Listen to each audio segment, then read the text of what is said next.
In my last video, I walked you through all 16 cybersecurity career pathways, and the one that gets the least attention, the one most people overlook when they are planning their career, is actually one of the best entry points into this industry.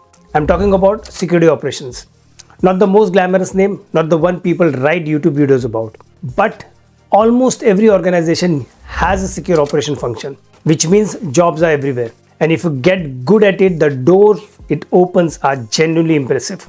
So today I'm going deep on this one. What the job actually looks like day to day, what skills you need, what you get paid, and most importantly, where it can take you next. So let's get into it. So starting with what is security operations really? So let me give you the honest version, not the job description version. So secure operations is essentially the people responsible for keeping an organization system running securely. Not just running, securely. So that distinction matters. Now think about it this way. There are IT operations team who make sure systems are up, and there are secure operations team who make sure those systems are up and locked down. Your patches are applied, access controls are working, security configuration is in place, monitoring tools doing what they are supposed to do. You are the person who makes sure a new system that gets introduced into the organization doesn't accidentally open a hole in the perimeter. You are the one making sure backups are actually happening. You are monitoring for security incident, and when something goes wrong, you are the one restricting access to affected system while forensics and incident response team come in. It sits right at the heart of day-to-day operations securely.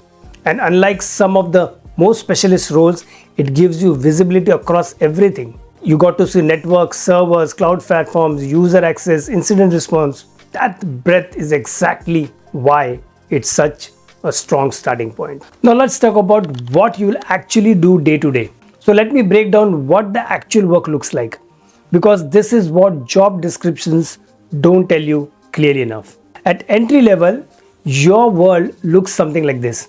You're managing access controls, making sure the right people can get into the right systems and nobody else can. You're monitoring systems performance and flagging anomalies. You're making sure patches are being applied on time, which sounds boring until you have seen what happens when they are not. You're supporting users with data access issues. You're checking that backups completed overnight. And when a security incident happens, you are helping contain it, isolating parts of the network, restricting access before handing it over to the incident response team. That's the core loop. Monitor, maintain, protect, and respond. As you get more experience, it gets more interesting. You start owning the standard, establishing what secure operating procedures look like and making sure people follow them. You are selecting and implementing the monitoring tools. You are coordinating penetration testing. You are the one called into conversation about new technology being introduced, because you are the person who has to operate it securely once it goes live. And then at senior level, you are accountable for the overall security and performance of live systems. You are managing a team. You are reporting to the leadership on the state of operational security. You are making decisions that affect the whole organization. Now that's quite a journey from making sure the patches went in, but that's genuinely how this path progresses. Talking about skills and personal attributes. Now, what does it take to actually be good at this? On the technical side, you need to be comfortable at the server level. Your operating system, system processes, directories, whether that's Windows Server, Linux, or cloud platform like AWS or Azure, you need to understand how this environment work, not just use them. You need to understand network security in detail, your protocols, your firewalls, your routing, how traffic flows and where it can be intercepted and manipulated. Scripting also helps, not necessarily full development, but being able to write a bash script or a PowerShell script to automate a repetitive task. That separates good SecOps people from great ones. And then there's the stuff that nobody pulls on job description but makes a real difference. Attention to detail, logical thinking, maintaining meticulous record of actions. Secure operation runs on process and documentation. If you are someone who cuts corners on record keeping, this role will find you out. What I personally find interesting about this pathway is that it rewards people who came from other operational backgrounds. Your telecom engineers, your manufacturing system operators, your broadcast engineers.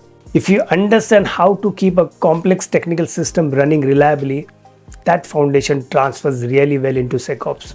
I've seen people make that transition successfully and it works. Now let's talk about money because this matters. Entry to mid-level secure operation roles in the UK sit in the range of £36,000 to £49,000. Senior roles go from £45,000 to £90,000. And the upper end is for experienced professionals running teams or managing enterprise level SecOps functions. Now job titles you'll see advertising for this pathways are Cybersecurity Engineer, Infrastructure Support Engineer, System Operations Engineer, Security Operational Technical Specialist.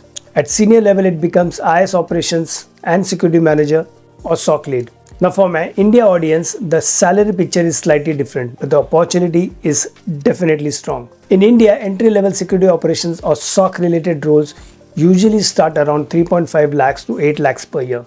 Now this may include titles like SOC Analyst L1, Security Operational Analyst, IT Security Analyst, Security Monitoring Analyst or Junior Cybersecurity Analyst. In service-based companies or smaller cities, starting salaries may be on the lower side, but in Tier 1 cities, especially in banks, GCCs, consulting firms, product companies and managed security services, the salary range can be better. Now once you gain hands-on experience with SIM tools, endpoint security, patching, vulnerability basics, access control, incident triage and security operation process, you can move towards 8 lakhs or 18 lakhs per year. For senior security operation roles, SOC leads, security operation engineers, SecOps specialty or security operational manager, salaries can go beyond 18 lakhs to 25 lakhs depending on your experience, company and technical depth. Now recent India salary references shows cybersecurity freshers commonly earn around 3.5 to 7 lakhs per annum. SOC L1 roles around 3.5 lakhs to 8 lakhs per annum,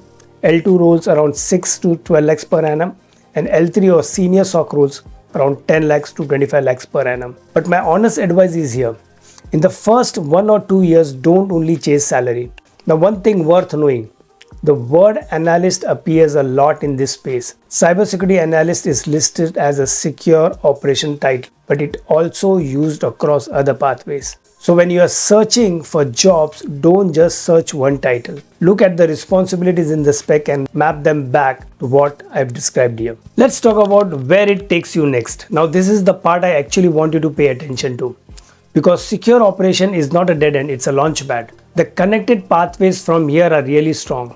You can go into cryptography and communication security because you are already managing encryption and secure communications day to day. You have identity and access management because you are already managing access controls. Moving into IAM is a logical progression. Then you have data protection and privacy. You understand how data flows through system, which is the foundation of everything in data protection. And then you have broader moves, digital forensics, security testing, vulnerability management.